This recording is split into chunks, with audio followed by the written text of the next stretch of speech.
Last night's New York primary showing the clear power of a Mayor Mamdani endorsement. The results sending shockwaves through the city and county's politics. Democrats and Republicans both now wondering if democratic socialism and strong opposition to Israel is the future. And Mayor Mamdani looking like a nearly unstoppable force. Let's bring in Pix 11 senior political reporter Henry Rossoff. And Henry, no doubt the mayor, a big winner last night, even though he wasn't on any ballot. Yeah, this wasn't just a good night for Mayor Mamdani. This was a great night. All of his candidates across the board at all levels of government really cleaned up here. But Republicans in the midst of this are sensing an opportunity, especially as they work to overcome what could be a tough midterm cycle because of President Trump's sagging approval ratings. Mayor Mamdani's response to that is bring it on.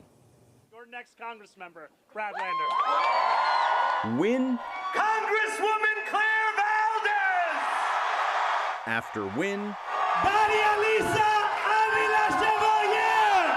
after win, Mayor Zohran Mamdani barnstormed across the city, celebrating going a perfect 3 for 3 in endorsing candidates for Congress. In 2 of those cases, he pushed little-known fellow Democratic Socialists over the finish line. With each candidate, the mayor helped beat back their opponents, including 2 incumbents. All were supported by the Democratic establishment. The mayor also supported 5 local candidates who were successful. On Wednesday, he said flexing his political muscles during election season is part of what he sees as delivering for working people. I made a promise a year ago to New Yorkers that I would use every tool at my disposal to fulfill our affordability agenda, and electing more partners to do so is exactly one of those tools.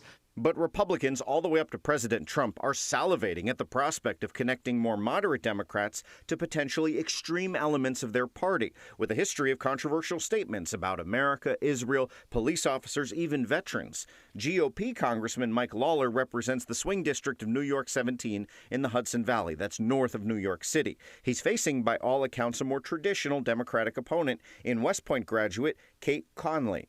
The fact that these people are coming to Washington in January is a big problem because their priorities are what would lead the way in a Democrat majority.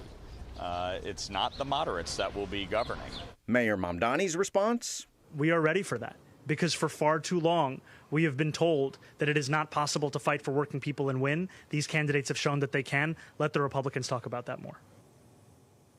When Mayor Mamdani was speaking there, he said he would be touching base today, Wednesday, with Minority Leader Hakeem Jeffries of Brooklyn, who could very well be the Speaker next year if Democrats take back the House. Jeffries not very happy that Mamdani did all these challenges, especially against Adriana Espaillat and Dan Goldman, although notably the mayor did pass on challenging Jeffries directly despite some pressure from the DSA to do so, Shirley.